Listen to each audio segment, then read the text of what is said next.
আমি এর আগে মিউজিক ভিডিও করেছি আপনার ভিকি জাহিদ ভাইয়ের, আমার প্রথম মিউজিক ভিডিও করা ওনার সাথে। যদিও আমি শুরু থেকে মিউজিক ভিডিওর প্রতি খুব একটা আগ্রহী ছিলাম না। ভিকি ভাইও সেটা জানেন, ভাইকে বলতাম যে ভাই আমি করতে চাই না, বাট ভিকি ভাই উৎসাহিত করতো যে এটা করেন, এটা করলে আসলে ভালো, এটাও তো একটা আহ, মানে ডিফারেন্ট ফর্ম। সো এটার সাথেও আপনার আসলে এক ধরনের অভিজ্ঞতা হবে বা এক ধরনের জার্নি হবে, এটাও অভিজ্ঞতাই থাকবে এরকম। আর অংশু ভাই তো দুর্দান্ত আসলে মেকার, উনি উনি দারুণ সব মিউজিক ভিডিও বানান। যখন অংশু ভাইয়ের কোনো মিউজিক ভিডিও আসে তখন আমার আসলে খুবই ভালো লাগে যে আমাদের আমি অংশু ভাইয়ের মিউজিক ভিডিওগুলো ফলো করছি, যে উনি আসলেই খুব দারুণ মিউজিক ভিডিও বানান। ওনার লোকেশন বলেন, ওনার যেই গানগুলোর জন্য যে চরিত্রগুলোকে নেন, সো সব কিছু যেন খুব মানে মনে হয় যে মিলেমিশে একাকার এবং খুবই প্রাসঙ্গিক এমন মনে হয়। তো আমি নিজেই আসলে অংশু ভাইকে একদিন বলছিলাম যে আমি আপনার সাথে মিউজিক ভিডিওতে কাজ করতে চাই, আহ, এবং এভাবেই যে শুধু মিউজিক ভিডিওতে কাজ করার তেমন আগ্রহ নেই, বাট আপনার সাথে আমি করতে চাই, এটা একসময় বলছিলাম। তো এটা ভাইয়ের মাথায় ছিল। তো এই গানটার আগে আমাকে বললো যে আমি করবো কি না, এবং আমি তো বললাম যে অফকোর্স আমি তো করতে চাই, আগে থেকেই চাইতাম। এখন যাক, অফারটা আসার পর ভাবলাম যে না, শুরু এটা করি। বাট টাফ ছিল যেটা, যে এখানে নাচানাচি করতে হচ্ছে, নাচের সাথে আমি একদমই কোনোভাবেই সম্পৃক্ত না বা কখনোই নাচ করি নাই। তো একটা ছোট্ট রিহার্সাল ছিল আমাদের, এখন চেষ্টা করে যাচ্ছি। আই থিঙ্ক খুব মন্দ হবে না, ভালো লাগবে। আর খুব মন্দ হলে আর কি করার, খুব মন্দ হবে না, ভালো লাগবে আমার মনে হচ্ছে। এটা খুবই ফাঙ্কি কিছু মুভমেন্ট, সো ভালো লাগবে। গানের লিরিকটা এত চমৎকার এবং এত মজার, এবং সো দেখা যাচ্ছে যে ওই নাচটা আসলে শরীরে চলে আসছে কিছুটা। আর একদিনের প্র্যাকটিস ছিল, আর চেষ্টা করছি। আর আমার আসলে এটা একটা চ্যালেঞ্জও, যে আসলে এই ধরনের কাজ তো আগে করা হয় নাই। সো যতটা সম্ভব আমি চেষ্টা করতে পারি সেটা করে যাই। সো সে চেষ্টা করছি, সবাই খুব আসলে উৎসাহ দিচ্ছে যে না, ভালো হচ্ছে। সো দেখা যাক, ভালো আউটপুট আসবে আশা রাখি। সে সে জানাশোনা আছে এবং সে তো মোটামুটি লাইক টিচার পর্যায়ের আর কি নাচে। তো আমি বললাম যে আমার কি হবে আসলে, এই যে প্রজেক্টে চলে আসলাম, এখন উদ্ধার হবো কীভাবে। তো ও পরামর্শ দিল যে আসলে মাথা ঠান্ডা, চেষ্টা করে যাও, হবে। এবং সে আমাকে হেল্পও করছে আর কি, বেশ কিছু আসলে স্টেপ নেওয়ার ক্ষেত্রে বা মুটার ক্ষেত্রে। সে বলছে যে এরকম এরকম করলে এটা ইজিলি করা যাবে।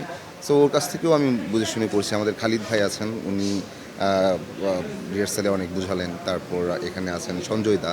তো সঞ্জয় দায়ের কাছ থেকে একদম প্রথম দিন আমার একটু ছোট্ট করে রিহার্সাল করা, তারপরে শ্যুটের আগে একদিন ফুল ডে আমি ওনার সাথে ছিলাম নাচটা ঠিকঠাক করার জন্য। তো এখন মনে হচ্ছে যে না, নাচটা আসলে আমি এনজয় করছি এবং নাচ করতে চাই, শিখতে চাই আসলে। এটা শেখা থাকা দরকার মনে হচ্ছে। আমার মনে হয় আমার দর্শক এই মিউজিক ভিডিওটা দেখে খুব খুশি হবে যে আচ্ছা, বাসার এরকম একটা মিউজিক ভিডিওতে কাজ করলো, এবং মিউজিক ভিডিওটা আশা রাখি ভালো হবে। 90s যারা আছি আমাদের একটু নস্টালজিয়া কাজ করতে পারে এটা দেখে, কারণ কস্টিউম এবং লুক ওয়াইজ আসলে আমরা একটু রেট্রো মোডে এই কাজটা করতে যাচ্ছি। মনে হয় যে কাজটা আসুক এবং ভালো লাগবে, এটাই আমার এখন পর্যন্ত। এখনও যেহেতু কাজটা শেষ হয় নাই, সো আমি একটু চাপে আছি যে আসলে কাজটা শেষ করতে হবে। নাচানাচি যে এত কঠিন, এটা আসলে আগে ভাবি নাই। তো চেষ্টা করছি, ভালো হচ্ছে, সবাই উৎসাহ দিচ্ছে। আমি মনে করি যে আমার দর্শকরা এনজয় করবে। দুইটাই তো আসলে চর্চার বিষয়। তো অভিনয়ের চর্চাটা যেহেতু আমার দীর্ঘদিনের, সো এটা আমার কাছে অনেক মানে ইজি, বা আমি চ্যালেঞ্জ ফিল করি যে আবার নতুন একটা চরিত্র করব, সেই চরিত্রটাকে কীভাবে বিশ্লেষণ করা যায়, আমি আসলে এই চরিত্রটাকে কীভাবে দেখছি এবং কীভাবে প্লে করতে চাই। তো নাচটা আমার খুবই নতুন, মানে নাচ তো দেখি, নাচ ভালো লাগে, তো নিজে তো নাচি নাই। তো এটা এই ছোট্ট রিহার্সালের মধ্যেও চেষ্টা করে যাচ্ছি ভালো করার। তো আমার মনে হয় যে সামনে আরও নাচানাচি করবো আর কি। স্টার বা ধরেন যে সেলিব্রিটি, এই ট্যাগগুলো আমি আমার মানে গায়ে নিতেই চাই না আর কি। তো আমি অভিনেতা, আমি অভিনয় করার চেষ্টা করে যাচ্ছি এবং ভালো করার চেষ্টা করে যাব, শেখার চেষ্টা করে যাব এটা। বাট ব্যস্ততা তো বটেই, ব্যস্ততা তো থাকেই কাজ নিয়ে। কিন্তু এই ঈদ বলেন বা বিশেষ দিনগুলো বলেন, সেই সময়টা আসলে পরিবার কাছে থাকতেই ভালো লাগে এবং পরিবারের সবার সাথে উদযাপন করতেই ভালো লাগে। এখন সালামি বেশি দেয়া হয় আসলে।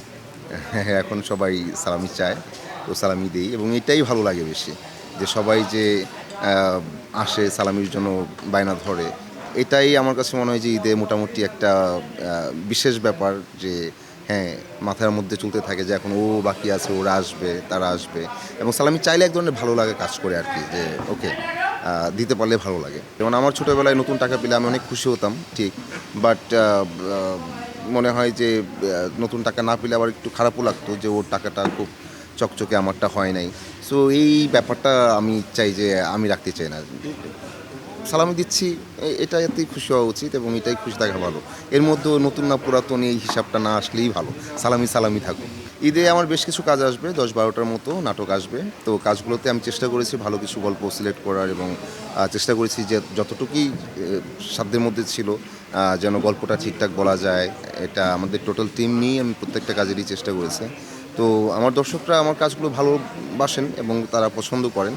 তো এবারও আমি মনে করি ওনারা পছন্দ করবেন এবং কাজগুলো দেখবেন। উত্তরোত্তর যেন আমি ভালো করতে পারি সেই দোয়াও আমার জন্য রাখবেন।